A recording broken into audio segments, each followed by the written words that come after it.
2 minutes from here. My wife texted me. Can you put such and such on? Okay, guys, ready?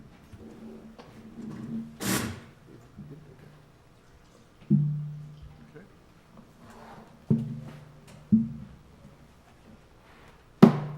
I'd like to open the monthly City of Oak Harbor Planning Commission regular meeting today, August 28, 2018. Let the record show that Commissioners Waters and Freeman are absent this evening. The next item on our agenda is the approval of the minutes of July 24. Do I have a motion? I move that we approve the minutes from the July 24th, 2018 Planning Commission meeting. I have a motion. All in favor? Aye. Aye. Aye. All opposed? Motion passes. The third item is public comment. We set aside 15 minutes prior to the beginning of our regular meeting for public input. Seeing that there is no one in the audience other than staff, I will close this portion of our meeting. The next item on the agenda this evening is public hearings and meetings is the small cell deployment. Senior Planner Dennis LeVever will take us through that, and I might mention that this is a public hearing. Thank you, Mr. Chair, members of the Commission. Good evening. This is the Planning Commission public hearing for small cell. This process has been in the works for a number of months. It actually was initiated last year.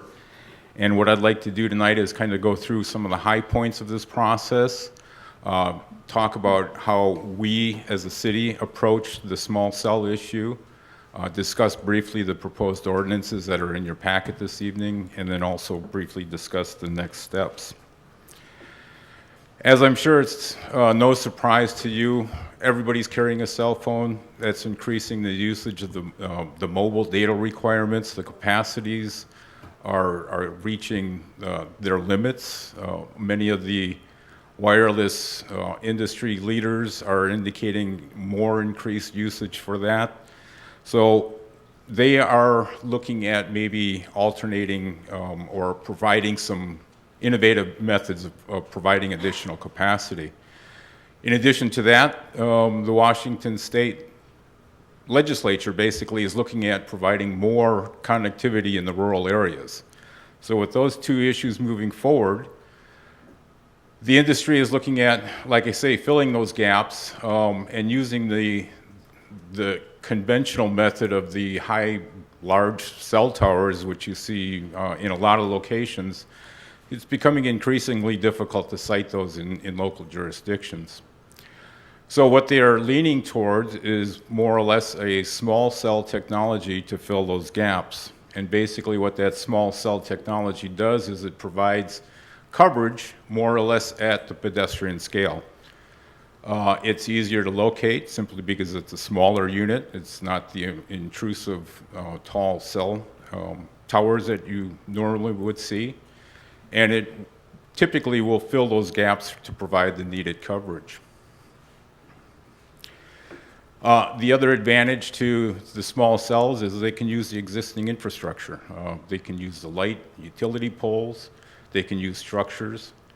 The thing that we as local jurisdiction need to be aware of is that they're typically, the light poles and the utility poles are typically within the right-of-way, which is within local jurisdiction. What the legislature was proposing to do to kind of provide this rural connectivity was move some legislation through last year. And what that typically has done in the past is more or less be prescriptive to local jurisdictions. They require regulatory steps.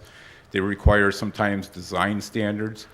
So what the City of Oak Harbor did was join a consortium with some other Washington cities and contracted with the law firm Ogden, Murphy & Wallace to prepare some draft codes, which basically carried over our own fingerprint on design standards and our process, basically being more proactive in the approach before any kind of state legislation came down the pike that we had to abide by. So what we did was, upon receipt of proposed ordinances from that law firm, we moved fairly quickly in getting those in place, only because we were basically racing the legislature, because earlier this year, they were looking at passing some legislation by March to, again, provide regulations for local jurisdictions. So we passed ordinances in March on an interim basis, following RCW 3670A.390 back on March 6th. And basically what that RCW states is, yes, we can do the interim ordinances that are in place, they're effective, but we have to have a hearing with the city council within 60 days, and within 6 months we have to adopt permanent ordinances. But again, as we mentioned earlier this evening, that doesn't indicate that you have to take action tonight. If there's certain areas in here that we need to work through, we can request an extension through the city council on that 6 months.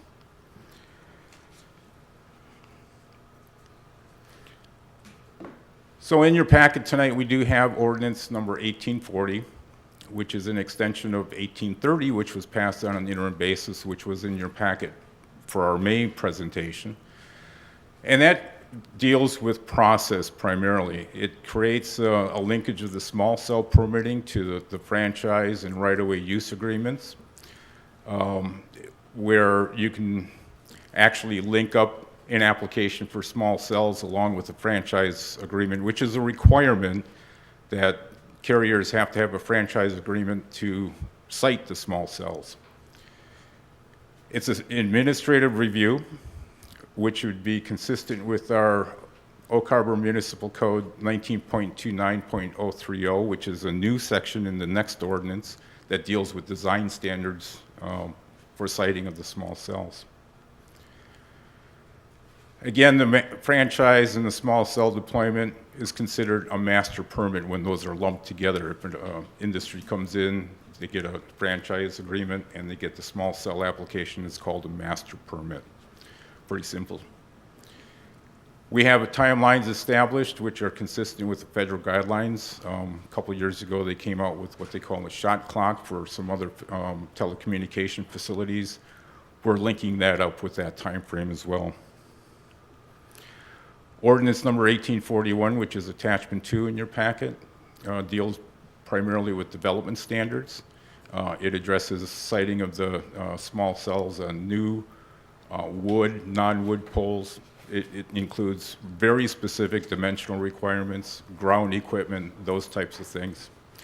And again, we don't have a lot of in-house expert, but the law firm that we worked with through that consortium were experts in this field, and they had worked with the industry representatives to make sure that these dimensional standards were consistent with the requirements of those industries. And kind of the special touch that we were able to include in our ordinances was something that we call a concealment plan. We have 3 districts that we identified where we want some special attention for siting of small cell facilities within. Those are the Central Business District, the Maritime District, and the Scenic Byway. The criteria for the concealment plan is included in the ordinance, and it gives some basic guidelines for the siters to follow for this concealment plan.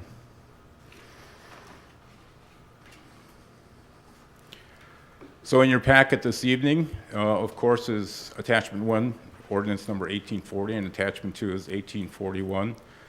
We tried to show the changes from the interim ordinances and strike through and underline. And again, those were presented back at your May meeting. So with that, the next steps for this is the public hearing before you tonight. And within the 6 months, we are looking at the City Council presentation September 4th for their public hearing. We do have crafted a couple of recommended motions. They are different from what's in your packet simply because moving from the interim ordinance to the final ordinance, there was some changes that, some minor housekeeping changes that staff is making, also adding some whereases to the ordinance. So we added a statement in there that says, with additional housekeeping updates as suggested by staff. They're not substantive, they're just basically cleanup issues. So with that, I'm concluding my presentation and be happy to answer any of your questions. At this time, I think we'll open the public hearing. Commissioners, any questions, concerns, comments? This term design district, is this the first time that we've ever used this term design district in any of the Oak Harbor Code? Yes. Maybe we should add that in as a definition in the definitions section then? I think Dennis can speak to this. I think we identify which zoning districts are qualified as, or characterized as design districts. We do spell that out pretty clearly in the ordinance itself. Yeah, you do in the one. I didn't see it in the other one though, where the term design district was defined. I had exactly that question. Yet you've defined very well what the districts are. You've defined which districts we have, but not necessarily what a design district is and what qualifies it as such. So I agree with Commissioner Hogan. We probably ought to have something in the code that says, you know, a design district is this. That way, if for some reason we decide that we need to have more design districts, or if there are other parts of the code that design districts have an impact on, then we can be consistent throughout the code. I think we could come up with some terminology that would be acceptable to Planning Commission and City Council. Yeah. Sure. Thank you. And then on, let me see which one this is, 1840, paragraph 11.07.050.2B, What page is that on, Mr.? page 19 of 58, or page 5 of 10, depending on which page numbers you're reading. Got it. Down there towards the bottom, where it says obtain and then administrative use permits crossed out. So it's obtain a concealment plan for small cell facilities which require new utility poles, blah, blah, blah. It seems a little confusing and maybe redundant. But it goes on to say which are installed in a design district or underground area. Right. I guess the use of the word which twice in the one sentence is what confuses me. Oh, okay. And maybe that's just hard to read it with all the red crossed out. Makes it a little confusing. It does to me, anyway. I think that's all I had in here. Yep, that's all Yeah. I got. Thank you.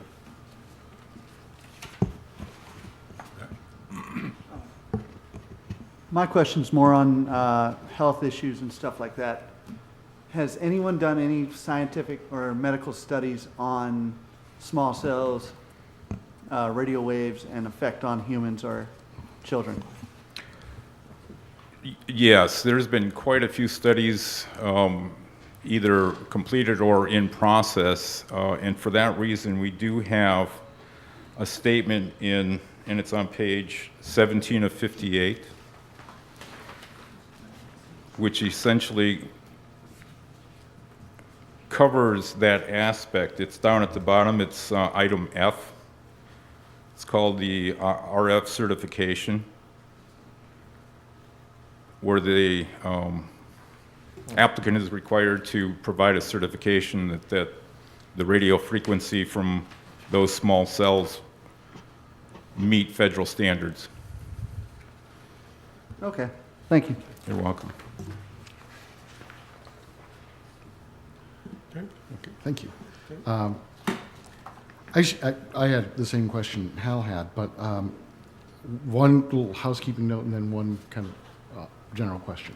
Housekeeping note is, and you mentioned up here that in this copy that you've struck through or underlined changes, but I noticed that there's some differences between what was struck out in this version and what was in the May version. And I'm sure there are probably some interim versions in between. I don't know if it's possible to get us a copy that reflects the last one we saw, or maybe, you know, as you're going through this process, even if it's not on our agenda, if you could give us the interim versions you're working on, you know, if you had one in June or in July. It's not a big deal. I didn't see anything that's substantive in there, but it was a question. We can certainly provide that to you, sure. That'd be great. Yep. And then, who owns the light poles? I'm sorry? Who owns the light poles in town? I would say the majority of the light poles are owned by us. But also PSE. And so Okay. that's where part of this challenge comes from, and that's why we focus on the franchise agreements as being the tool that we're going to use to regulate these, because some are ours, some are somebody else's, yet, but they're still affecting the public realm because they're still part of our built environment, so. So we kind of assert that since, even if PSE owns a pole, since it's in the public right of way, we can say. Because they have to have a franchise agreement with us. Gotcha. To have their facilities within the public right of way. That's our tool or our mechanism to regulate these things. And so, and it's different places in town have different ownership patterns. Okay. Yeah. It's not super important for this, but it was just struck me as something I was curious about. That's all I have, Mr. Chairman. Okay. Any other questions, comments? Oh, actually, I'm sorry, I'm wrong. I did have one other One thing. more. In ordinance 1841, the only real significant change I noticed in that is that there's a new section on, this would be on page 32 of 58, for the strand-mounted small cell facilities. And I don't see anything that causes me any concern. I'm just curious as to how we ended up adding this fairly lengthy section about that. That was actually a recommendation from that law firm. We received that a couple of months ago. And actually what that deals with is that type of facility right there. Yep, So. that's what I imagined it to look like. Okay. All right, great. And the background on that, if I may, is that since the time that the city and the other cities were functioning as this consortium looking at the small cell topic, the industry really started also to roll out the strand-mounted facilities. And so the firm that we all were using said, look, you guys are already working on the small cells. Here's another thing that has potentially the same sorts of impacts in your public rights-of-way. And so we suggest highly that you put these things in your code at the same time. And so that's why we have this, as you say, slightly lengthy new section in here, so that we can capture all of this new emerging technology in one code. This is a challenge of passing laws versus speedy technology. Absolutely. The technology can go way faster than we can write code. But that's the reason why and really it's just fortunate for us that we were in the midst of this process that allowed us to put this into our code at this time. Okay. I thought as much, but I thought I'd ask. Great, thank you. Thank you, Steve. Okay. Any other comments? Concerns? If not, I'll close this public hearing at this time. And if we are prepared, anyone prepared to make a motion? Mr. Chairman, I move to recommend adoption of ordinance 1840 with additional housekeeping updates as suggested by staff to the City Council establishing procedures for small cell deployment. I second. All in favor? Aye. Aye. All opposed? Motion carries. Do I have a motion for the next portion? Mr. Chair, I move to recommend adoption of ordinance number 1841 with additional housekeeping updates as suggested by staff to the City Council establishing design standards for small cell deployment. Have a motion? A second? Second. All in favor? Aye. Aye. All opposed? And as Motion a carries. point of clarification, staff understands that we will be adding a definition of design district to that last ordinance as it goes forward to the council, assuming that's consistent with the Planning Commission's wishes. I think so. That was part of the housekeeping. Yeah. I guess we I made just- that I just wanted assumption. to Yeah. I just wanted to clarify that for the record. Exactly. Thank you, Commissioners. Thank you. Thank you. Thank you. Thank you, Dennis. Next item on the agenda this evening is brought to us by CAC, Kamak Senior Planner, Comprehensive Planned Housekeeping Element. And this is a public meeting. CAC? Thank you. Good evening. So, here to initiate or start a discussion on the housing element of the comprehensive plan. And I know this is a topic that housing as a issue, as a topic, has been discussed in various realms in the region, in the county, and in the city. There's a lot of information floating out there. So it's really hard to try and capture and present a lot of this information in a reasonable fashion. So after a long thought process and after internal discussion, we thought we'll start off with our housing element. What's in the housing element, let's go over that information as a foundation, and then start to initiate a discussion on, you know, what can be done, what should we do, and how to move things forward. So I thought we'll start there. And in order to before we dive into what's existing in the housing element, I know the element was provided as part of the report, so I'm sure you've read it, but I am going to go through some of the stuff because find out that a lot of people watch TV, and since this is on YouTube, I'm sure a lot of people that may be later interested in this topic may come back and look at this information. So it's good to just have that discussion, even though a lot of this is in the plan already. But before I jump in, I think I want to kind of cover what the housing element is in the comprehensive plan, or what generally elements in the comprehensive plan do. I think sometimes there's a perception that the city has a plan for everything or a solution for everything, and that's not necessarily the case. People think, oh, if we amend the plan, then a problem will be solved. Sometimes that's not the case as well. So I want to go through some of that information, and you'll find through my presentation that we have a lot of goals and policies that support a lot of the issues that the community has identified. It's just a matter of opportunity, time, resource, when those things come together, that some get implemented and some don't. And so that's why we go through these updates and have these discussions, so that we can constantly be discussing it and see if we can find the right time and opportunity and resource to make some changes. So with that being said, I'll go through a few slides that help us understand a little bit more about the housing element and its place in the comprehensive plan. So to do that, I want to first start off by kind of showing a general idea of how we come up with the comp plan. I think it's important to understand what it covers, how it's developed, so that we're not looking at things in isolation. So in order to generate the comprehensive plan, we look at community preferences, we look at data, we look at other regionally significant plans. A lot of information goes into the plan development, and we generate the comprehensive plan based on that. Just FYI, the city's first comprehensive plan of the GMA, I think, was adopted in 1993. So some of these plans and policies have been in place for many years. And some of these policies have come from previous plans. Maybe before that, the city may have not had one plan to kind of rule them all, so to speak. But with GMA and the consolidation of the plan, you draw from previous plans. So a lot of the information that's in the plans today have been carried over, modified, and amended over a long period of time. So there's a lot of public input that has gone into it.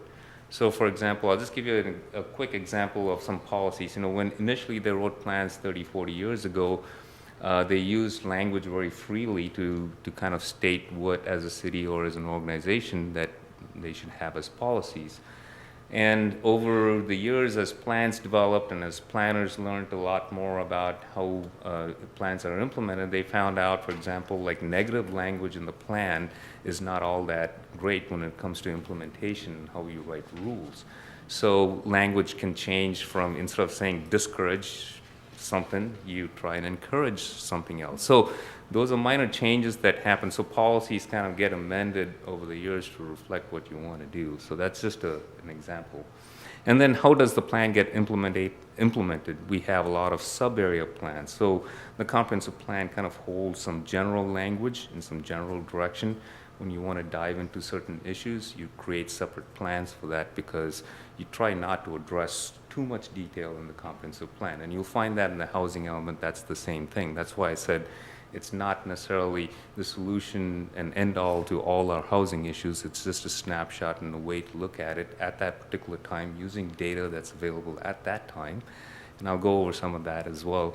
And so it's a constantly evolving document, and as issues come up, we have to deal with things, maybe with special plans, special studies, and special action. So, so this is kind of the layout of the comprehensive plan as we have it. We have mandated elements that the GMA requires us to have. We have to have land use, transportation, housing, parks, capital facilities, and utilities. The GMA says thou shalt have those elements and have plans, goals, and policies for those.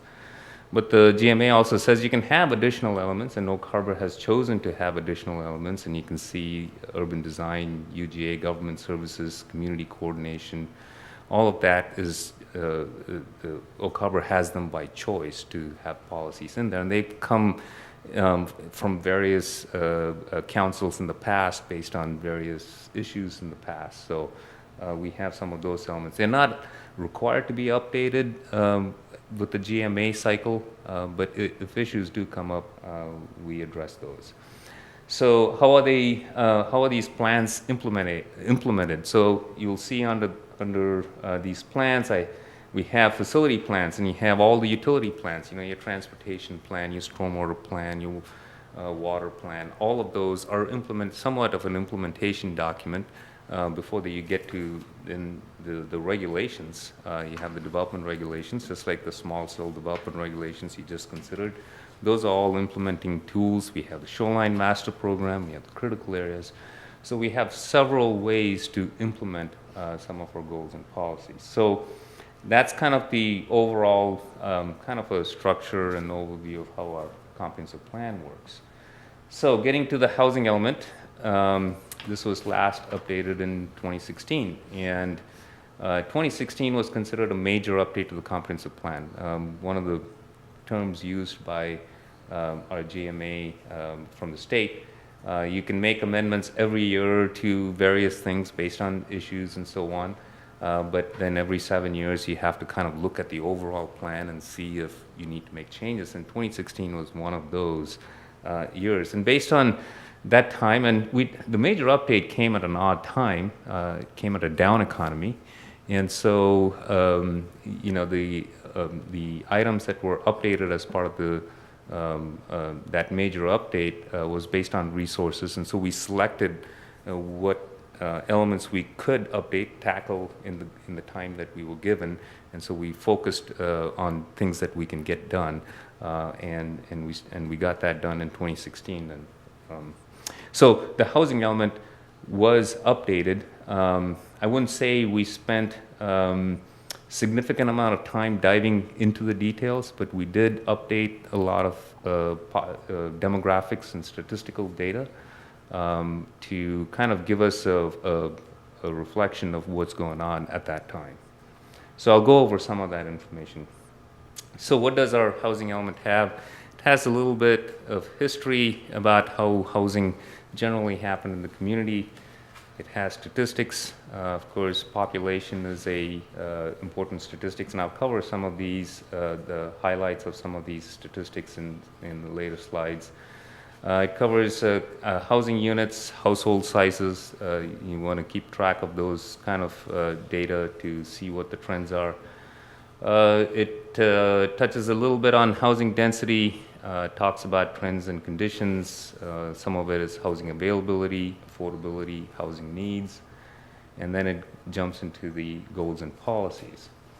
So history. So again, going through this, I know you have this information in the packet. Just covering it for people that may be watching at home or may watch it later. You know, most of the housing in Oak Harbor was built after the 1939 and 1940s. Most of the oldest homes are around the downtown area. The east side neighborhoods were developed in the 50s, 60s, and 70s. They're relatively affordable. I think they refer to them as the tract style, where they have lots. And most of the homes there are similar in design. I won't say they're the same, but they're similar in design and makeup. And if you look at those, you have those 3-bedroom, 1.5 bathroom, barely fit a car in, garage kind of a structure. They're fairly well maintained, and they still have a good lifespan with all the maintenance that's being done. The more recent developments, they've been of all kinds: condominiums, townhomes, multifamily housing, single-family homes on smaller lots. We've had quite a wide variety. If you look on the west side, and if you look at some of the more recent developments, you'll see the variety of housing that is being built in Oak Harbor. And we also note that we have manufactured housing, and the census data at that time indicated that we have about less than 10% of our housing as manufactured housing. Population, so at the time that we were doing the 2016 update, OFM's Office of Financial Management, OFM, I'll refer to them as, they do the population projections for the states, counties, and cities, and we're required to use their projections in our plans to plan for increases or decreases. So it talks about the growth rate, and I've added these tables. These tables are in your packet. You can see how the trend, the percentage, the population increase between 1980 and 1990 was a significant increase, 40%.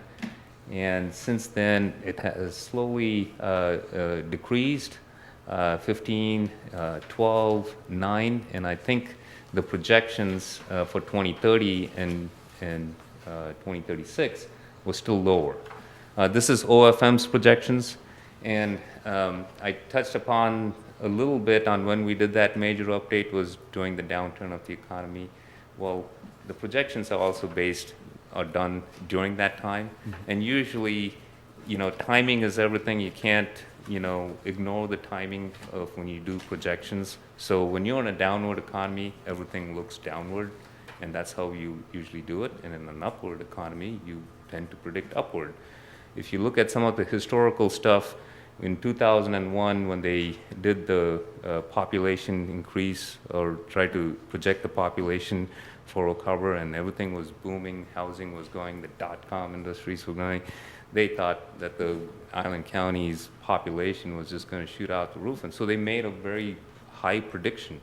And we found out later in that same decade that that was not going to happen. So timing of when these studies are done and how these are predicted is important in making sure that we consider that, because in good times, you'll predict good numbers, and in low times you'll predict bad, lower numbers. So what is good and what would be wise is to try and find that medium balance, to try and not have to always try and meet market demand, because if you try to do that, you will end up making rash decisions and things that you may not be able to take back.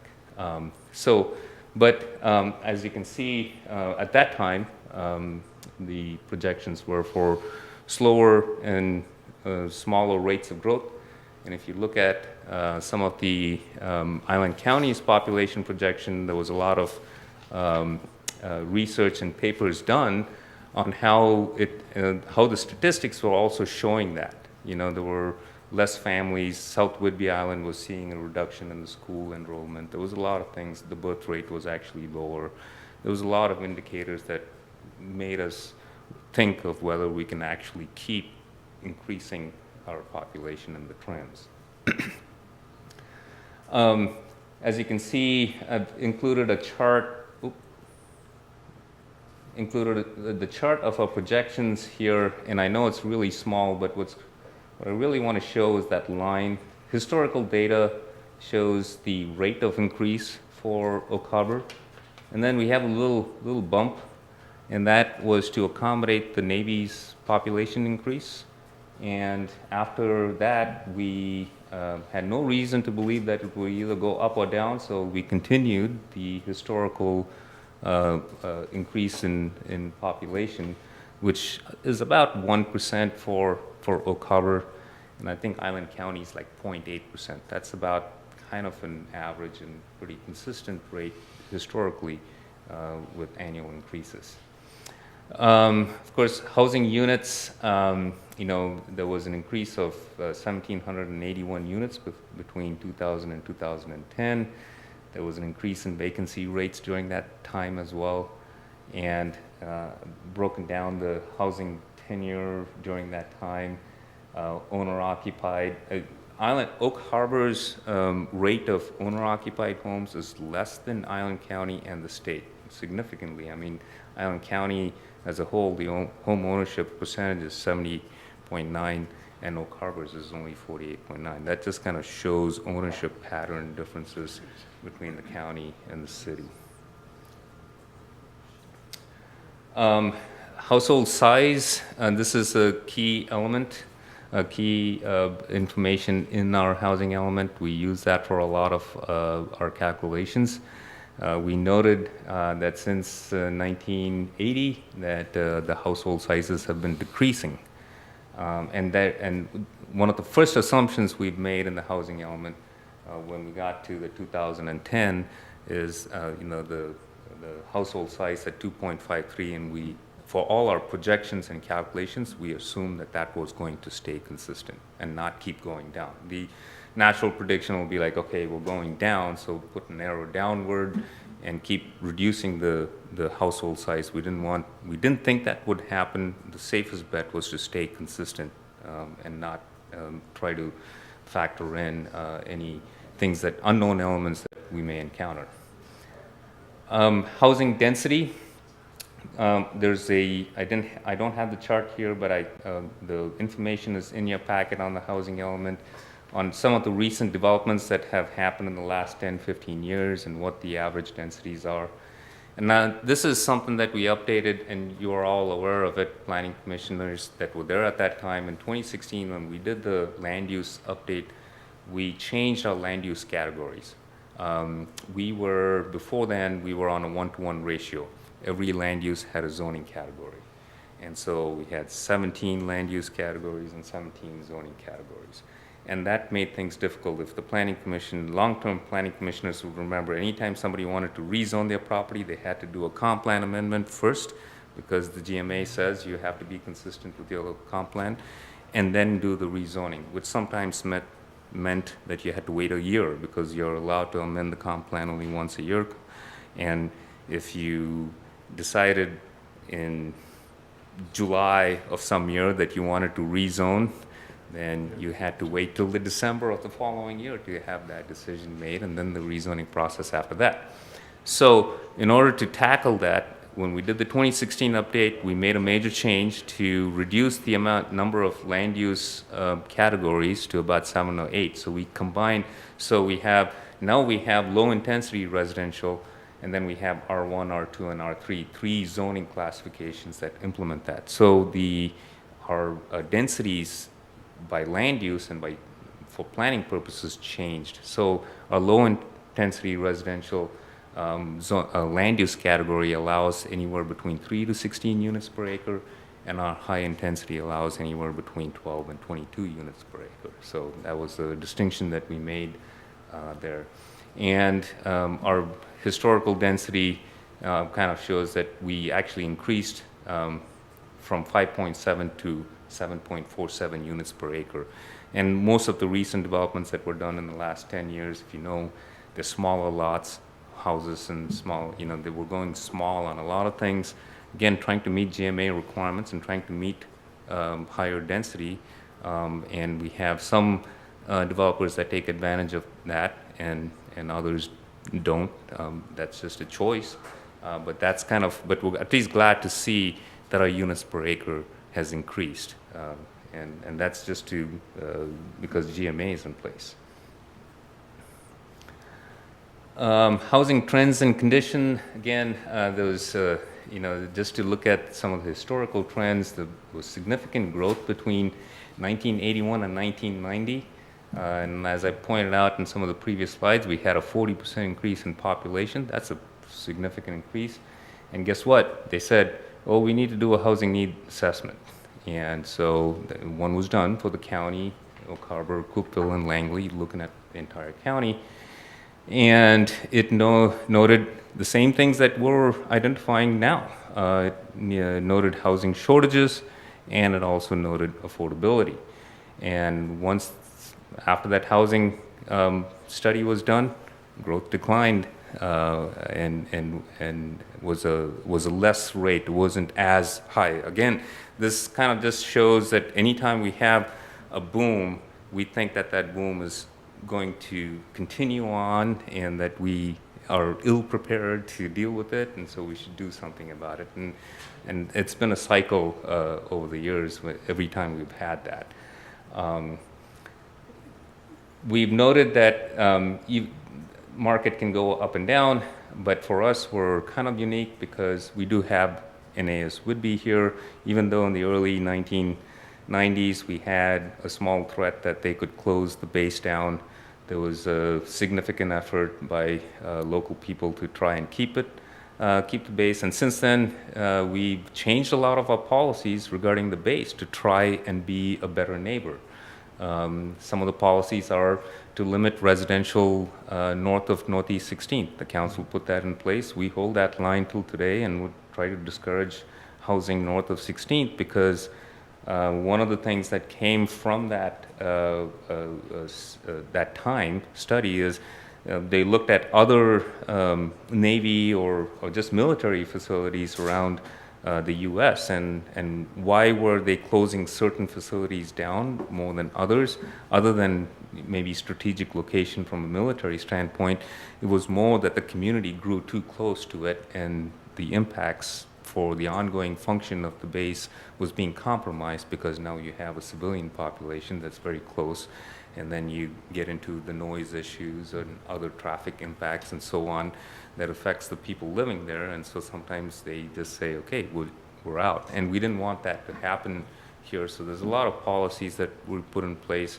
We work with the Navy, we do the noise attenuation standards, and we try to provide the best possible protection for the civilians that are here so that we can be compatible with that. So that was a big effort that was made during that time. And so they offer stability here in Oak Harbor when all other jurisdictions that don't have military facilities will have to just go with the market trend that's happening up and down the I-5 corridor as it is happening right now.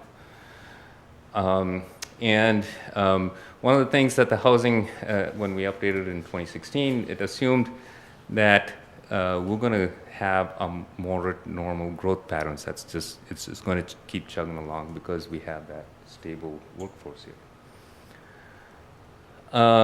Housing availability, we had a 40% increase between 1980 and 1990. Again, that's somewhat similar to the increase in population we had. And since then, we've had it decrease between 1990 and 2000. We had about 21% increase between 2000 and 2010, 22%. Towards the end of 2000, that decade is when the economy crashed, and so since then we've seen a decrease every year in the number of units. But I think this year and next year's data, if you throw them in, you'll see that coming back again, because as you know, that when we give you updates at our meetings, for a long time there was not much going on from a development standpoint. All of a sudden we have many projects that are in the works right now. So housing affordability, this has been noted as something that is a consistent issue in Washington through all the updates, all the way dating back to 1991. So this affordability is not a new issue. It's been there, and it's been addressed in many different ways in the past, and it'll continue to be an issue given GMA, given regulations, given our environment, given our place in terms of where we are and how beautiful it is and how many opportunities we have here. We are going to attract a lot of people from the rest of the country that are going to be moving here or planning to live here. So this will be constant, and we have to find various ways. There's no one magic bullet that will solve this issue. The state is dealing with this in several ways. They have all kinds of codes to try and help local jurisdictions try and deal with affordability. So a lot of other communities are dealing with the same issue. We have a planners conference here in a couple months in October at Spokane, and housing is a big tract in that discussion. So we're hoping to learn what other jurisdictions are doing and what other tools that they're using and how some of the state legislature is affecting it. So we're hoping we'll find out more information as it goes. But this is a continuing issue and will continue to be an issue for the foreseeable future. So affordability, we noted that. So again, anytime we have an issue, there's a housing needs assessment done, and that was done for Washington. And that study indicated, what defined affordability, what's cost burden. So if a household is spending more than 30% of their income on housing-related costs, then it's considered cost burden. So that's just how the state is looking at it. It's good to have that common definition from the state so that everybody's looking at the problem in similar ways to address it. It differs from community to community because the income levels and household incomes are different for different communities. So it's just based on that. And then, of course, if you're spending more than 50% of your household income on housing, then that's severely cost burden. Those are real issues. So in 2014, so when we did the 2016 update, we used 2014 American Fact Finder information. They're a part of the Census Bureau that does, instead of waiting for 10 years to do the update, they use some formulas and information that they have to do annual updates to their numbers. And when we did the 2016 update, we had 46.8% of owner-occupied homes in Oak Harbor that were cost burden. That is, they're spending more than 30% of their income on it. And we had 48.7% of our renters that are cost burden. That's significantly high. I haven't looked at other communities' numbers, but I bet they are the same or more, just from looking at what's going on in the region. Mm-hmm. I can look at. But what I did today was just quickly look at what the 2016 American Fact Finder has on cost burden, or the statistic on income versus housing costs. Surprisingly, it says we're down almost half in terms of owner-occupied homes being only 27.6% of them are cost burden. So I'm not sure. I mean, there are some error rates in how they come up with it, but that's a significant decrease. And so I'm still not fully sure the accuracy of it or how or why that's the case, but that has seemed to gone down. But the renters' affordability still is out there. So we are dealing with very high rents in Allen County. And I bet in the region that's also the same thing. That's why I think affordability is such a big issue, because we have a lot of people that rent homes, and they can't afford the rent. On a side note, I've seen in other jurisdictions where, and that's why I'm curious to look at numbers. There are neighborhoods in other communities where I've driven through where I've seen literally 7 or 8 cars parked in front of one house. And to me, that is saying that there's a lot of people in one house. And because the rent is probably high, people that cannot afford, or families, are staying together. And that's kind of putting a lot of people in one house, trying to meet that affordability type to deal with the affordability of housing. So you can see those signs. I haven't seen too much of that around here, but that doesn't mean it won't happen here as well. So housing needs, again, this is based on the building lands capacity analysis that the county did. And I know there are some questions probably about the building lands analysis, and I don't have a in-depth slide or presentation on that, but I'll tell you basically how it was done. And there's a little bit of history, and maybe Steve can help me out with this. So back in the early 2000s, we had to do something similar to deal with housing, deal with projections.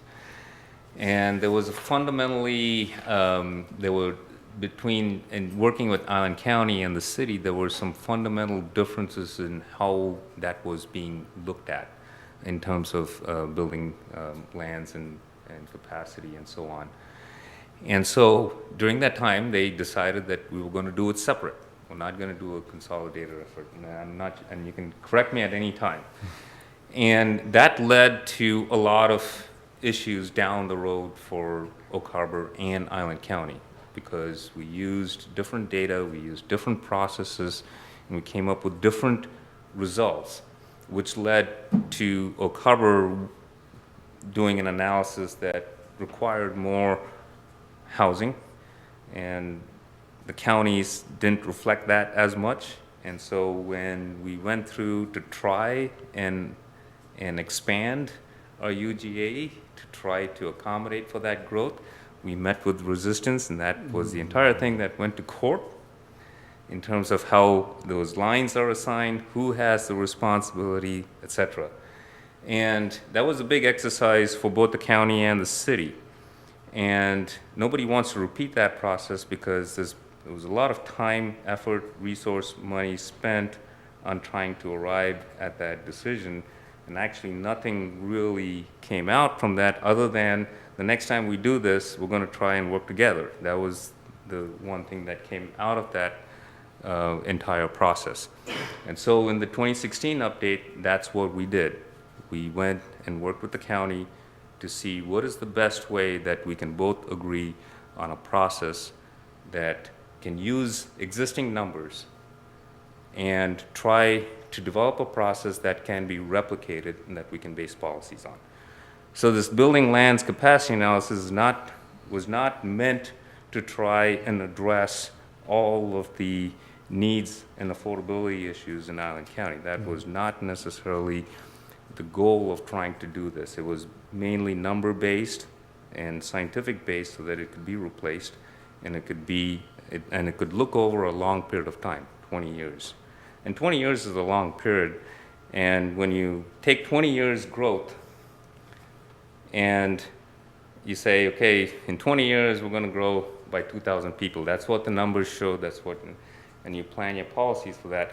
Now, if 1,000 of that happens in that first 2 years, everybody freaks out. I mean, that's kind of what, and sometimes that's the case. We think when that happens that we all of a sudden don't have that 20-year capacity, and that somehow we need to extrapolate to accommodate this big boom that has happened suddenly. Because we can't, the market is so hard to predict. We can't, just because we say in 20 years you should grow by 2,000 people and you're allowed to grow only 20 people per year. That's not what we're saying, but we're just trying to have a strategy that addresses that long period. So that was the idea behind creating the new countywide planning policies, and the building lands analysis was based on trying to do that, a collaborative effort that will try to use existing numbers so that you don't have to go trolling for information every time you do an update for information that was used in the past, is not relevant anymore. All of that, we wanted a consistent formula. And so that was kind of the basis that provided that building lands analysis. And so that was a collaborative effort, and so we used those numbers to try and plan for the 20 years, and that's what that information is in the housing element in terms of. So we, just like Office of Financial Management has a low and a medium and a high projection, we try to accommodate for 3 different scenarios. And as with anything, with any democratic process or with large numbers, you always try to go to the average. That's kind of how it happens. And so that was the number that actually drove a lot of the capacity and so how there's a lot of details in this buildable lands analysis because of the back and forth. Oak Harbor did want to have the maximum flexibility and the ability to consider UGA expansions. That was in our forefront. We didn't want to pigeonhole ourselves into a very restrictive process. So there was a lot of market factors that were thrown into that analysis that actually benefits Oak Harbor. And that is what yielded the numbers. Now, we knew going in when we did the building lands analysis that there are things that the city can do and do analysis, but we can't make private developers do certain things. So we know that there is land in Oak Harbor that hasn't been developed for many, many years. And we have to take that into account for our capacity because they have a zoning, they have permitted uses, and you can have capacity in them. But can we make them develop? We can't. And we've identified that as we did the building lands analysis as a challenge. It's like we have capacity, we have the land to do it, but we can't make that happen in the time that we want to see it happen. So that's always a challenge, and that's the city-private development, kind of, and the market. All of those kind of play an integral part on when land becomes available and how that is developed. So we noted those kind of things.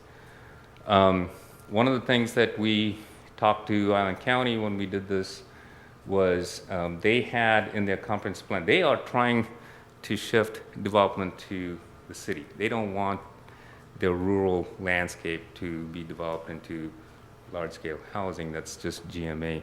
But Island County is also very unique than most of the counties. A lot of the land in Island County is already divided into small parcels. They may not have structures, but they have the capacity.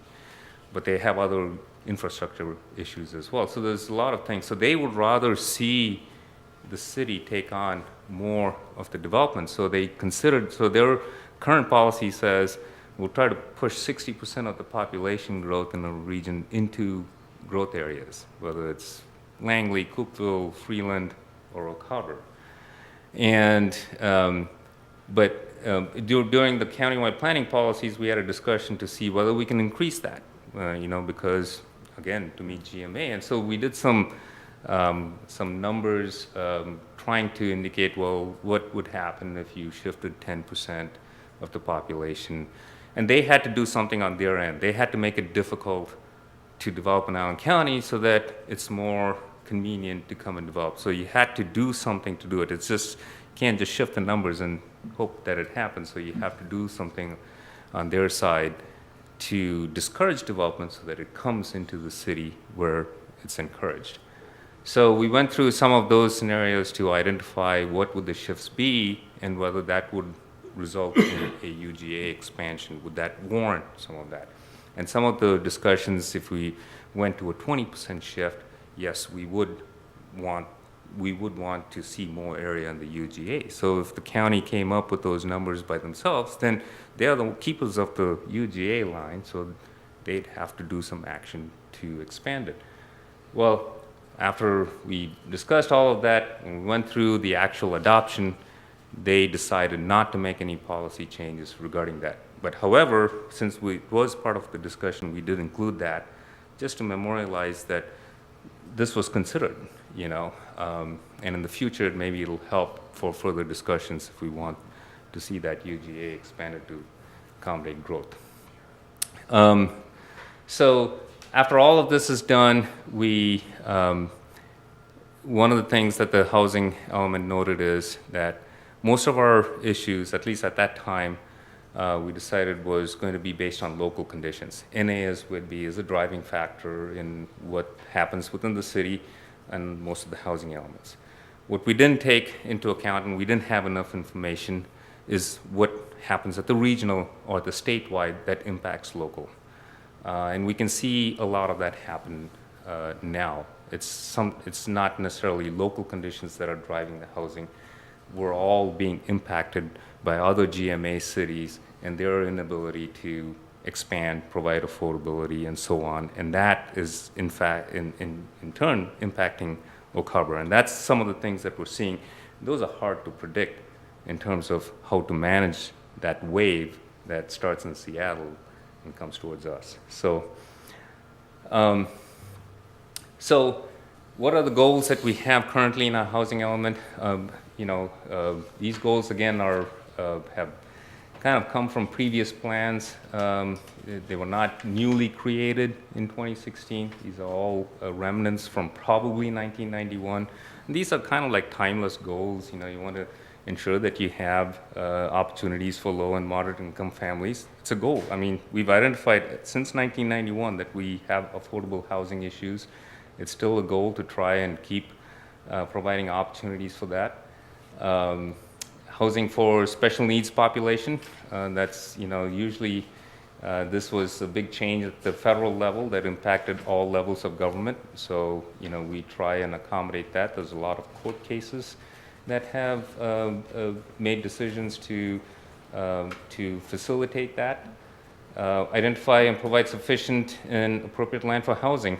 This is where all the building lands analysis and the capacity issues policies rest. And then to preserve, maintain, and improve the value of existing neighborhoods. Those are the 4 goals, fairly good goals to have in a housing element. And what are the policies under that kind of lead to our implementation? And this is just generalized. I've just kind of put it in there without having to go through every goal. So providing various type of housing. So we have in our code the opportunity or the provisions for varied type of housing. So we have the zoning classifications are a great way to do it. We have planned residential development that allows for density, flexibility, variances.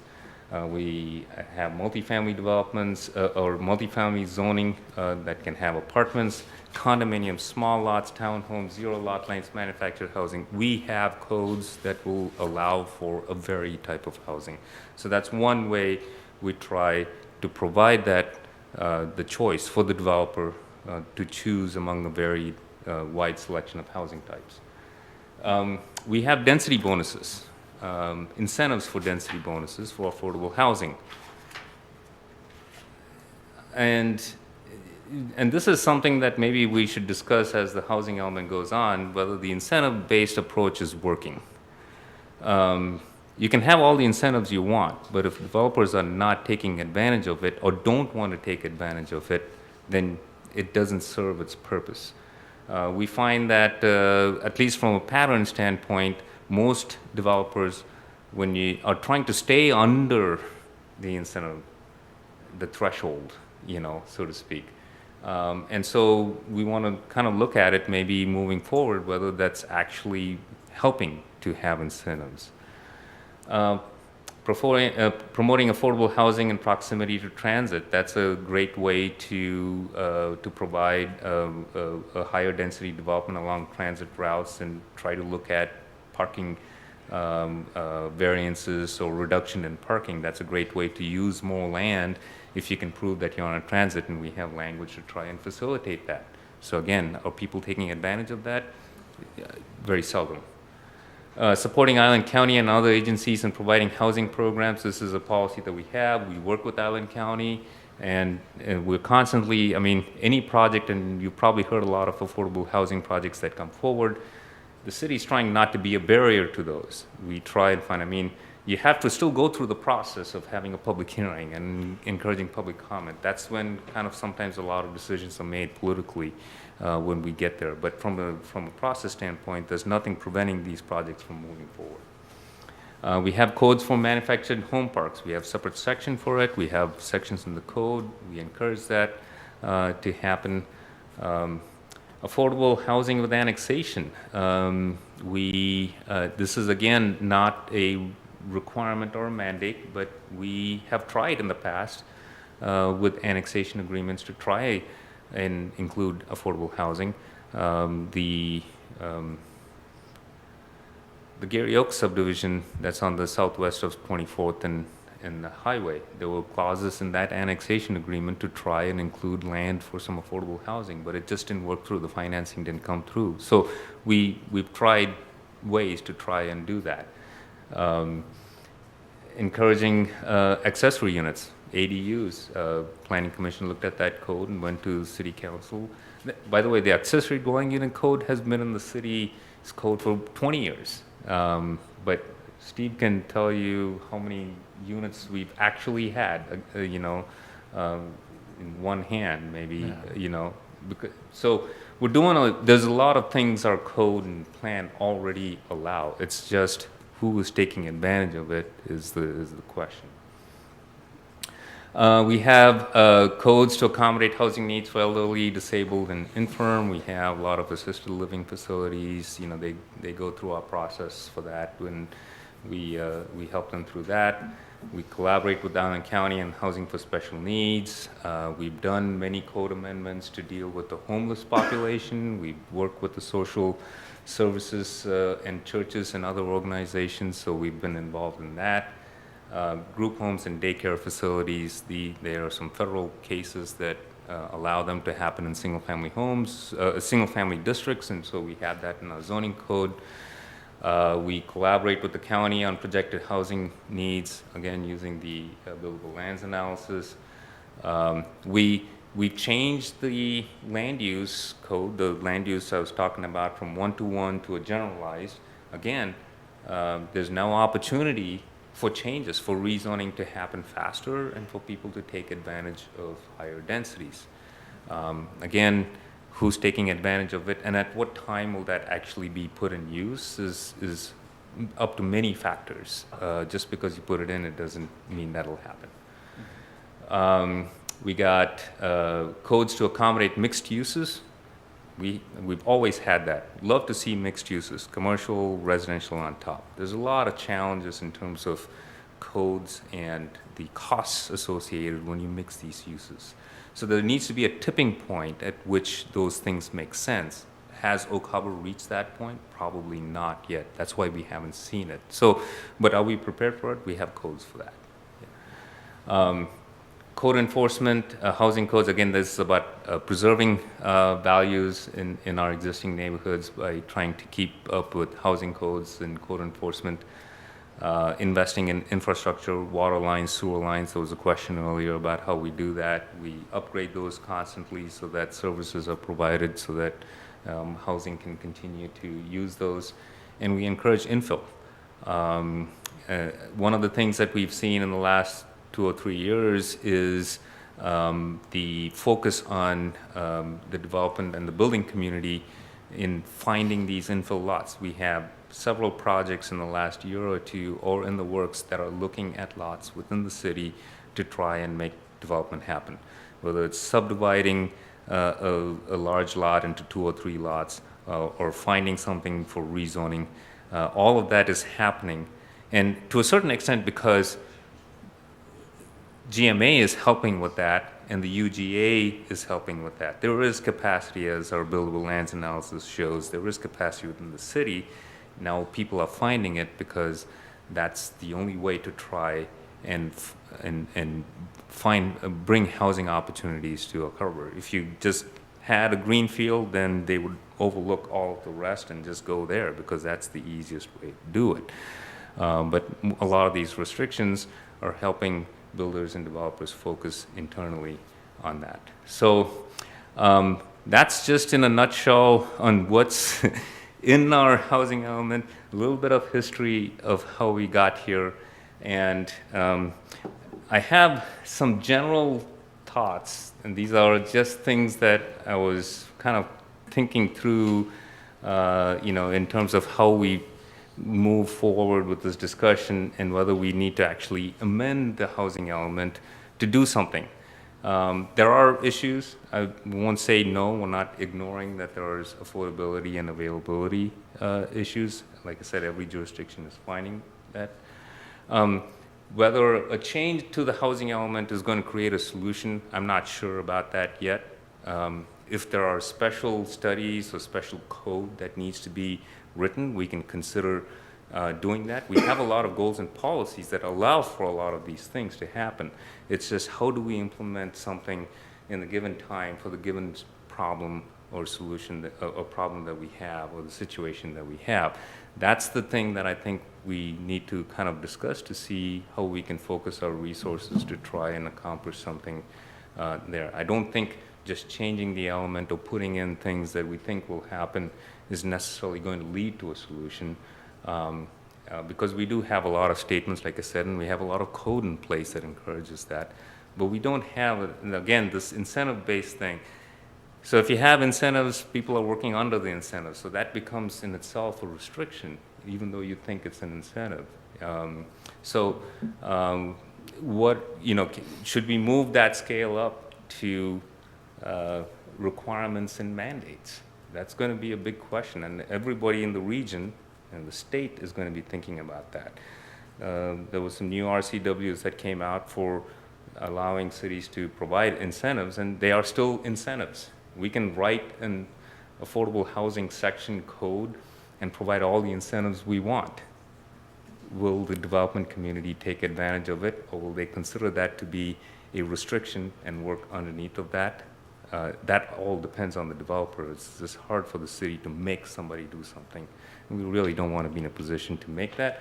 But that's a choice. And that's kind of a policy change we'll have to look at. If we really want affordable housing, inclusionary zoning is a tool that's available, where you say anything the developer is building more than 5 units, one of them have to be affordable, and you define affordability, and you say, and will that make developers do 5 units, or will they stick with 4? That's the thing, is that they always try and stay under that threshold, no matter how you do it. So we have to talk about how to implement and how to move things, because we have a lot of goals and policies that do encourage and to try and solve the problems that we have today. So my general thoughts, housing issues are not new. They have been around since 1991, so it's been an ongoing issue. Every update has identified the need for housing and affordability, and we have done code changes over the last 20 years to try and tackle a lot of that. Whether it has worked or not is a different question. Markets go up and down. We react to that. It's natural to react. I'm not saying that we shouldn't react, but it is natural to react to the ups and downs of the market. But from a planning standpoint, I would say it's wise to look at the long-term horizon and to be consistent than to try and react. That would just be an advice, but I mean, of course, you have to deal with the situation that you're in. Regional and statewide changes are having local impacts. And there's a study, a needs study done by I think the Northwest Realtors Association. So as I noted, several needs studies have been done every time this has been identified, and affordability and availability is one of the main things that come out of it. And Lisa has a copy of it, and she'll share that with you. It has some very good information, and it shows a great amount of data and charts about the regional factors that are impacting a local housing situation. However, the results, some projections, and what needs to be done is debatable in terms of what needs to be done. And actually, can I just give the copies?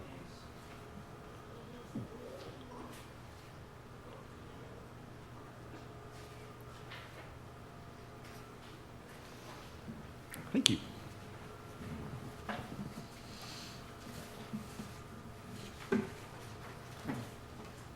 CAC is passing that out. I might just mention that this came to us via email from a local representative, and they asked that we share it with the Planning Commission. So in addition to the fact that we thought it was good information for you, there was a request from a local representative of this group to share this study with you. Thank you. Yeah, it's very interesting. It's interesting read if you have the patience and the concentration to sit through and read it. I would recommend reading through it. My initial take on it, the statistics that they've used and the information that they've good is pretty good to describe what's going on in the region. Basically, what they're saying is there's a movement within Washington state based on housing values. And there's also there's a correlation with the demographics of people. So people in King County who have bought homes 20, 30 years ago have seen a big increase in their housing value, and some of them are baby boomers or retirees. And so they're cashing out.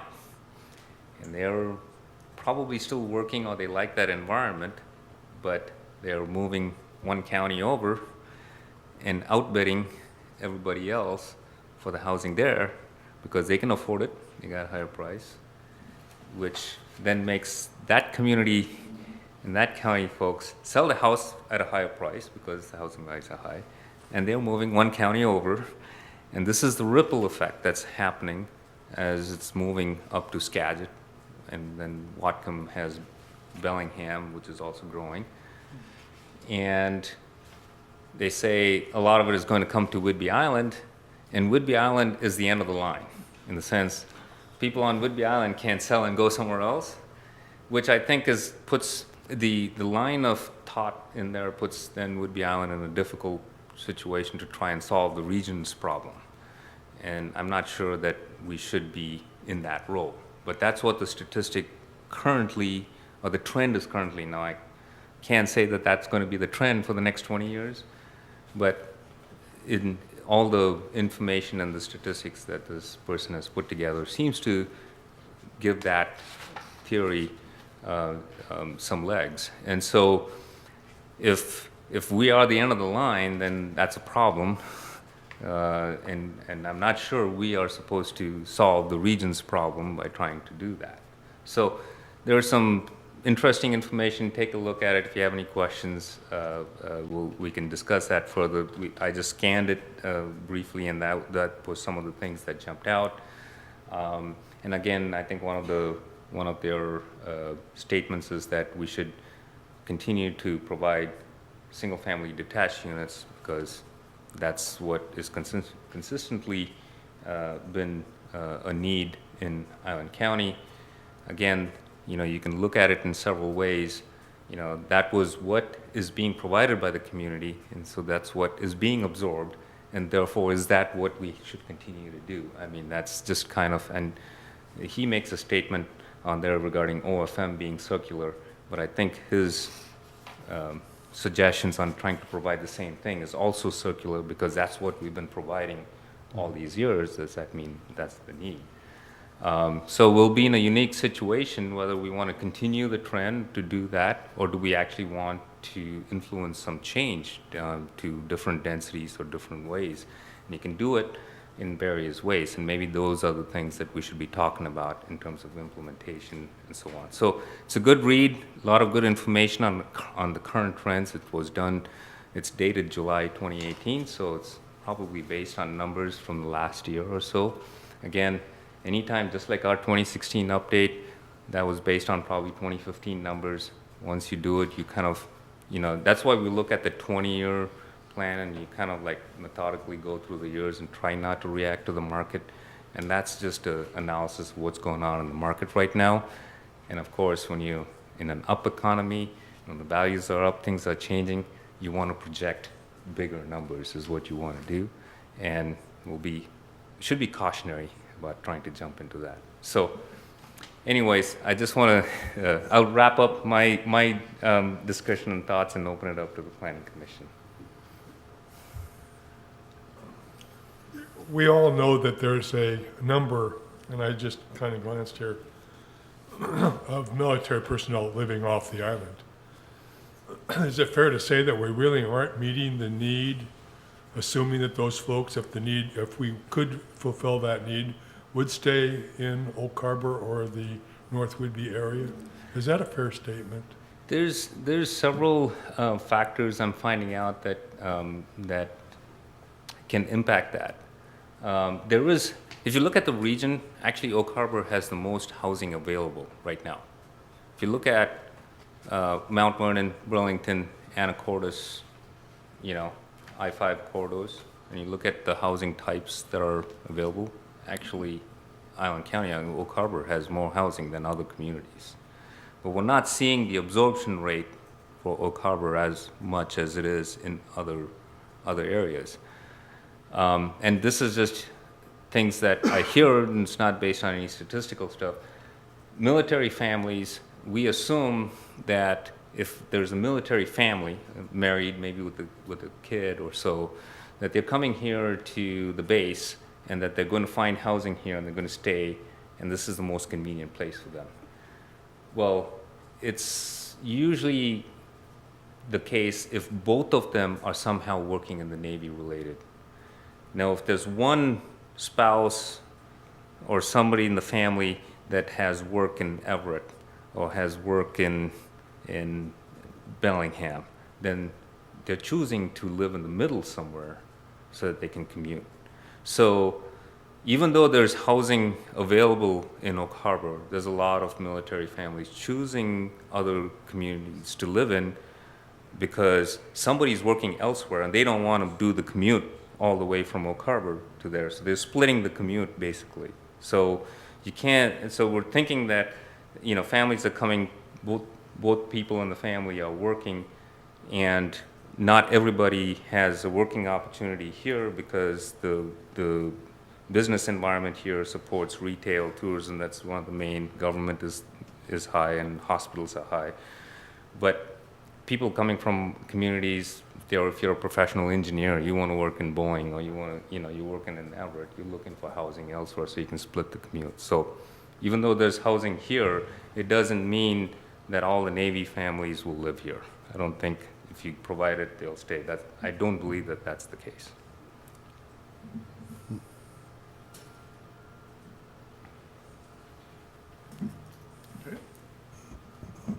Couple of questions. It's not directly related to the housing element, but has there been any more talk about the JPA expansion for the county? No, not that I know of. Maybe Steve knows a little bit more. We, at the mayor's office, sent a letter to the county commissioners, I believe it was April or May, Hal, encouraging them and expressing our desire to work with them on the JPA. My subsequent conversations with the Island County Planning Director and his assistant was that as they were wrapping up a couple of their projects, they expected to be able to get to it in August or September. So I'm actually have it on my list of things to see where they are on that. I would guess maybe from their perspective, and it's completely a guess, that it might be running a little bit behind where they thought they were going to be because, as you might have seen, they're still working on their housing element, and moving that through their process has taken them longer than what they thought. So no direct change since we sent that letter. Again, I think that was April or May, but it is definitely something that is on my list of things to keep an eye on. So that brings up the next question I've got, which is a couple of years ago when we did the last major change, I seem to recall that one of the question marks that loomed overhead was what is going to come of the county's major change, because they were behind schedule on that one. And I'm wondering, since they're just in the process of redoing their housing plan, how much is that going to affect what we're doing here? I mean, I got what you said earlier about they're trying to basically push all the housing issues off into the incorporated areas, essentially. But are there things hidden in there that are going to be little landmines for us to come across? We have a couple memos from Island County, and what we'll do for the next meeting is maybe we'll share a couple memos that internally as staff they've shared with us. One is an implementation plan that has a few things that they have outlined that they like to implement as part of their housing element adoption. And I think that's all getting kind of delayed, as Steve was mentioning, as it's going through their thing. But we're trying to identify what elements or what points in this implementation plan will affect us. So we're looking at that right now. We don't have anything concrete to say that this is an issue or not, but we do have that on our discussion list that we have ongoing. The second memo is about the reasonable measures that a city has to do in order to justify a UGA expansion. These reasonable measures are something that the state requires. It's part of the RCW. Before you do a UGA expansion, these are the things that you have to consider. And they've just kind of identified those reasonable measures as a starting point for discussion between them and us. So there's some work that's kind of being discussed, but these are memos that came to us about a month or two ago, and as they're going through their housing element, through their process of adoption of that, I don't know if things will change for that, but it is something that's on our radar and we're discussing. Do you mind if I add on to that? Just a couple of quick things. One, I think that, you know, the county is definitely diligently working towards completing their housing element. As you've probably seen either through local reporting or communications, they're working with their planning commission on some issues that have been raised by the planning commission, but I think the staff is definitely motivated to complete that work and then move on to the other topics that we've been jointly talking about.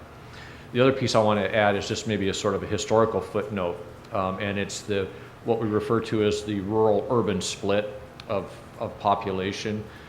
You know, one of the basic premises of the GMA is that the majority of your population is going to be in urban growth areas, and likewise the majority of your growth will be going into the UGAs. They typically talk about, you know, something that's a 60-40 split or maybe a 70-30 split, urban to rural. Island County has historically been the exact opposite. For the longest time, they've been 30% in the urban areas and 70% in the rural areas. And so while we're working jointly together to try to change that, it's not that they are trying to force things onto us. They're actually just trying to become more GMA compliant and put that growth in the urban areas where it is supposed to be taking place. So some of the policy measures that CAC was talking about that they weren't able to follow on through initially were those things that were going to assist that change happening and increasing the share of population growth into the urban growth areas. So when we think about that, just keep in mind that they've historically been the opposite of where they should have been, and they're gradually working to change that percentage. That's what I have. Okay.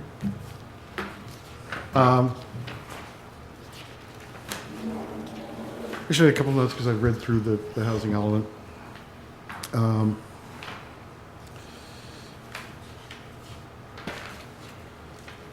This chart you have here, this is on page 50, which is a list of developments and what their densities are. I think not just for me, but for the public at large, if you had a map that reflected that, that would be helpful. Just so people know where these things are happening. And then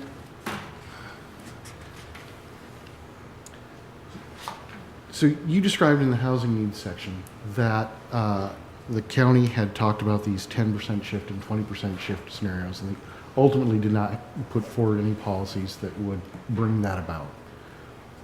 What kind of policies were they discussing in order to bring these shifts about? How do they plan on doing that?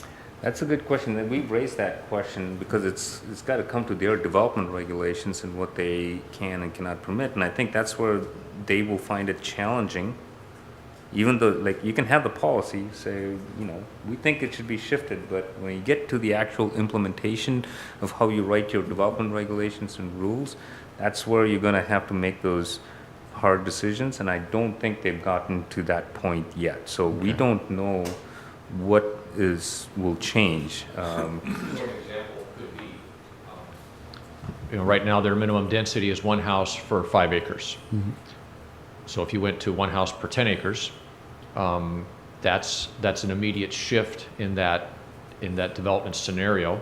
right? And would, by definition, move more opportunities into the urban growth areas. That's the upside from the city's perspective, and from the counties maybe. The downside from the county's perspective is now you have property owners who had development rights that they now in some fashion no longer have, Yeah. right? And so it's those kinds of things, right? CAC made mention of the fact that they have a fairly high number of pre-GMA lots out there, at least that's what they used to have. If you make development on those properties more difficult than what it may be today, that will act as a disincentive to development within the county, and those, in theory, those housing needs or development opportunities will shift into the urban growth area. Not necessarily our urban growth area, but one of the 4 growth areas on the island. And so it's those kinds of policy or regulation shifts that they began to contemplate. But you can see the obvious pitfalls in trying to accomplish that. Even if you can get general agreement that it's a good idea, how do you implement that? You can't just flip a switch and say, okay, guys, you know, it's 1 per 10 acres. You've got to figure out what you're going to do with those existing property rights. And so those were the general ideas of how you would make those changes. Okay. You reaffirmed for something a few minutes ago that I had read. Since the GMA was put into place, statewide, something on the order of 95% of the population growth in Washington state has occurred within ultimate urban growth areas, except here in Island County. And I'm curious as to why that is. My suspicion is that that's the way the population of Island County wants it, despite the state's preference for the contrary. One of the things that historically we saw is that Island County was slow to come to GMA. In fact, it's probably more similar to some of the eastern Washington counties, which were very slow to take up GMA. Island County was in that boat. So when I got here in 1998, they were still working to really adopt their first comprehensive plan under GMA, some 8 years after its inception. And so I think it's fair to characterize it as a sort of a kicking and screaming kind of a thing. So I think, yes, some of that was the sentimentality and the thought process of the local community. Yeah. Yeah, and the development of lots. I mean, as I mentioned, there's a lot of small lots already in the county, and that's all pre-GMA, and so it's hard. If you look at some of the other counties where you have large farmland, commercial agriculture, they're all in large parcels, 25, 50, 100 acres. You can place a rule like that and limit and push more growth into the UGA. Island County has fewer parcels that are large and more parcels that are small, so it's really difficult, even with development regulations, to take away the developability of a 5-acre lot, which I think, I heard a stat somewhere, there are like 10,000 lots or something in Island County.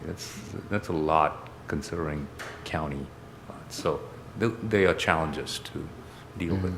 When you say smaller lots, you're talking like 2.5 acre lots? There may be, I don't know. There's a lot I've heard. Isn't there, you say it's 1 per 1 per 5, 5, yes. but there's a lot of, I believe, in the county still, is there not? That Oh, allow yes. 2.5 acre. In fact, they had paper plats that were much closer to an urban level density. If you look just even at some of the subdivisions which are still in unincorporated Island County, but within our UGA, like the Hillcrest subdivision out there on the west side, the 10 to 15,000 square foot lot kind of thing. It didn't happen just around Oak Harbor. Those are elsewhere within Island County as well. And so, you know, we have that very real, or the county has that really very real circumstance of people and their property and property rights and this thing called regulatory takings. Yeah. And how do they avoid falling into that trap? It's a thorny problem. I had a couple notes on things within the goals and policies that I'd like you to consider as you go forward. In under goal number 1, D, it says promote the inclusion of subsidized units throughout the community to diversify neighborhoods. The first thing I noted here was I underlined diversify neighborhoods and said why. Why do we want to do that? Although I can think of some reasons why we might. But the actual change that I might make would be, instead of promote the inclusion of, it would be promote the distribution of subsidized units. Because we really want, if we feel that it's important to have subsidized units kind of spread out, maybe it's not just a matter of including them where new things are being built, but finding places that are existing neighborhoods so we can put some of those in. And in conjunction with that, I personally would like to see as a policy that the city of Oak Harbor considers subsidized housing to be sort of a last resort method of housing, of putting together affordable housing. And this document is aspirational as much as, or more than implementational. And I'd like to think that we'd all agree that in a perfect Oak Harbor, there wouldn't have to be any subsidized units at all, that everybody would be able to find some kind of a unit that they could live in, that they could pay for without the government coming up with part of their housing costs. And whether that means we need to take a look at some smaller alternatives, single room occupancy, or if the accessory dwelling units are part of that or something else, I think that's something that we want to try to work toward. Absolutely. big ask. Great wishful thinking. I mean, Yeah. we would like to, a perfect world in a planning world that would be the case. We know that, the rising tide raises all boats kind of deal. You build smaller homes, and if you look at the market, those homes are valued. It sometimes doesn't matter, small or big. They all seem like when the market's up, they're all up, and when it's down, they're all down. It's just really hard to go by size and that type of stuff to attain what you're saying. But I understand what you're getting at as an aspiration. If I may chime in on that, one of the things that I think is most challenging about this particular policy, and I appreciate your comments, is that the city of Oak Harbor actually has very little role, if any, with subsidized housing. Yeah, Those are I suspected decisions that. that are made in other levels of our government. So for instance, for new housing, typically that's going to be Section 8 subsidization under HUD, okay? Right. And we don't have a role in that process. We don't have some areas where we say, yes, you can do that, and other areas where we say, no, you can't do that. It's the land use style, right? Right. So we're not part of that decision-making process. At the county level, they may have, as part of their housing department, there may be programs which certain landlords will accept rental vouchers. In other words, a form of subsidization. We're not part of the decision-making process between the county and those landlords as to whether they will accept that or not. And so that's invisible to us. Sure. So this is actually kind of a policy where we might be saying to ourselves, do we have any role in this at all? And if the answer is no, do we keep that policy?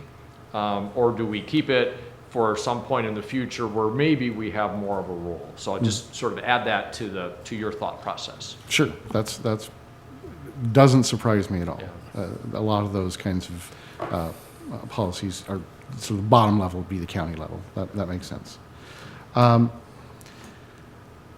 then one note that's just purely curmudgeonly, I think, on my part. There's a manufactured home lot on just off of Highway 20, and I'm just south of town, and I'm sure that those manufactured homes have been there since the Carter administration. They're very old, and they look terrible.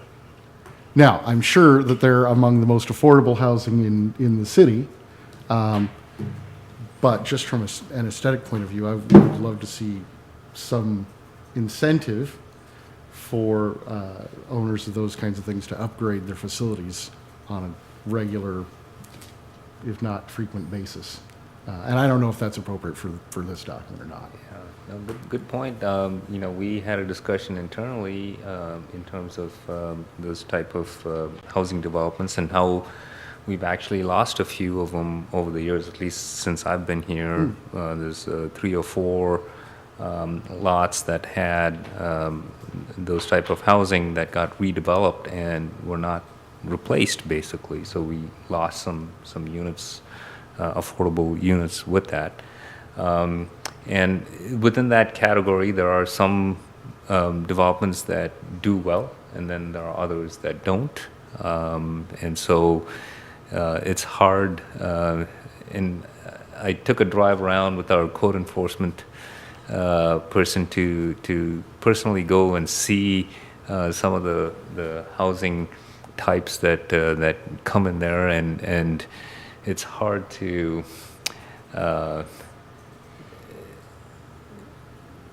It's challenging to see the things that people buy to live in, Yeah.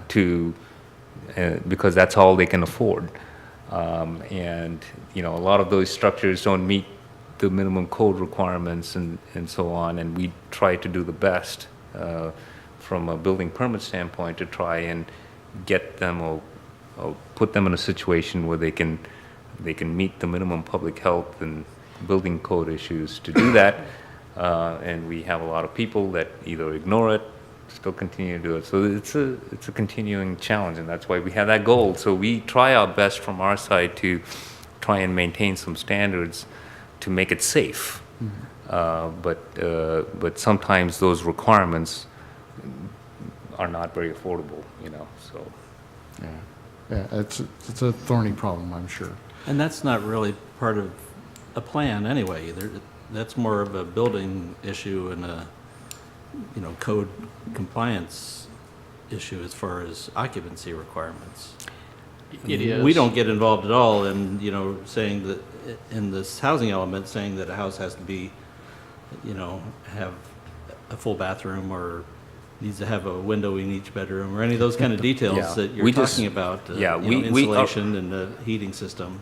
absolutely, our goal would be that all housing meet minimum building code requirements. That would be our goal. How it gets implemented in the field in terms of that is just building requirements And I've lived in cities where when you sold a house, you were required to bring it up to the current building code, but that's prohibitively expensive Yes. for most properties, especially when you haven't had that code for a long Yeah. time.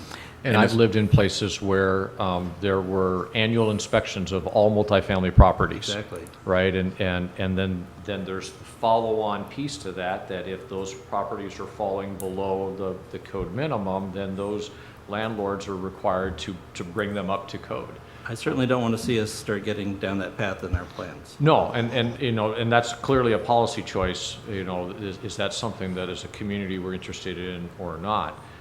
You know, I think there was a time when most communities thought that upgrading or eliminating those substandard units and replacing them with brand-new units was always the better path, right? But over the last several years, as we became more keenly aware of the affordability issue, people are starting to say to themselves, okay, good to get new units, but we're displacing somebody who can only afford at that lowest level of rent.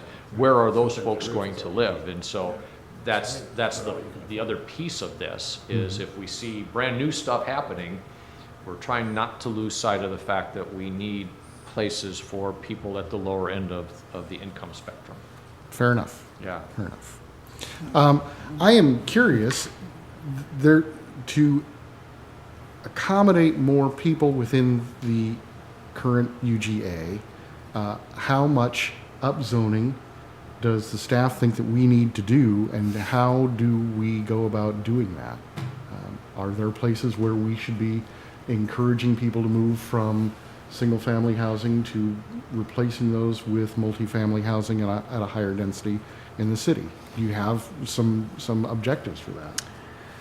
The changes that we made is the land use changes, going from a 1-to-1 to the lesser category, was the door to provide opportunity for a property owner to consider a higher zoning category to accommodate more density. So it's just a matter of time before people say, okay, my single-family home on this large lot is not keeping in value, and that I can upzone this to an R2 or an R3 and get more units out of it. And so we opened the door, provided the opportunity for that. And I think it's up to the market and the individual property owners to determine whether that's the development that they want. We like to think that, and we've done some rezoning in the past years, when they're adjacent to city utilities, where infrastructure is there, we promote that rezoning. Our criteria are based to facilitate that. And so we have all the mechanisms in place to provide that opportunity for the developer to upzone. I don't think we're in a position where we need to go and target an area and upzone it. It just changes the dynamics when it's initiated by the city. There are more issues with that. It's rather better driven by the market and by property owner decision. And of course, the other big part of that is that, you know, the adopted analysis by both the county and the city is that there is capacity for the 20-year population projection the way that the properties are zoned right now. So that's the basis for what we concluded in 2016.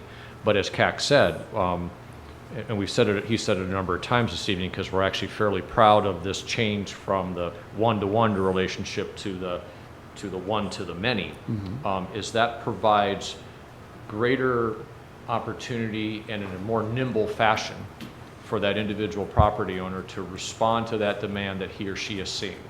So if you're sitting on property that's R1 and you see a market demand for apartments, you can go to the R3 through the rezoning process in a much shorter time frame than you could have before.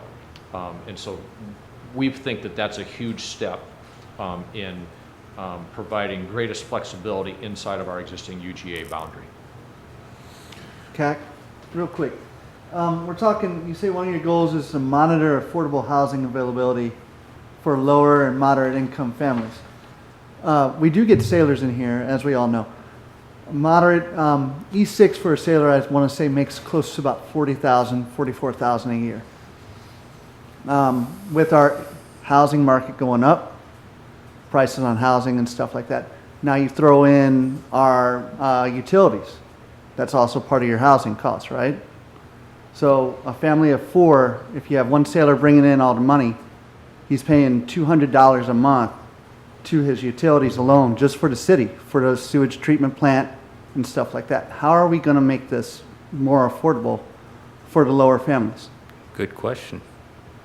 I'm not sure that the city has the power and the authority to kind of make some immediate changes for that family. There are some programs at the state level that you can use to try and supplement that, but largely we are depending on the market factor and that to try and provide opportunities.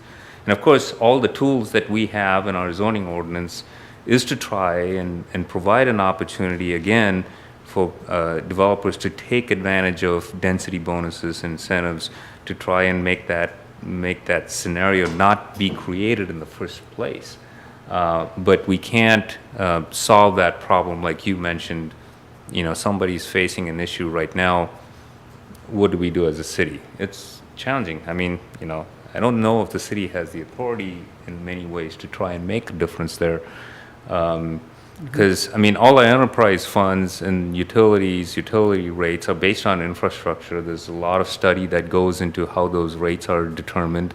The city council, you know, tassels with that every time we do a rate analysis to try and keep it as low as possible. So there are many checks and balances that go into it, but there's no immediate solution for that. Right. If I could tag on to that one, and I don't know that this was necessarily what you were getting at, but one of the things that staff likes to remind folks in our conversations about housing and affordable housing is that it's important to remember that affordable housing is not solely brand-new standalone single-family. And that's why our goals and policies talk, and GMA talks about a range of housing, a range of density for all kinds of individuals. And so while lots of energy and conversation is focused on building brand-new houses, it's also important to keep our eye on brand-new and multifamily things. As a second piece, echo CAC's comments about the council and utility rates, something that they're always very, very interested in, routinely trying to make sure that they can be as low as possible, yet still meet our business needs. And then thirdly, there is already built into our utility provisions in our municipal code, there is relief for individuals at certain income levels. You can seek a different utility rate if you meet the particular income threshold. And so we do have some safety valves. It's not necessarily applicable to everybody who struggles, but there are some safety valves in there. Right, okay. Because I'm looking at some of the houses that are coming up, you're looking at houses that are going in that are $400,000 to $500,000. Yeah. You know, and a lot of people moving in here are not making that kind of money to be able to afford that kind of thing.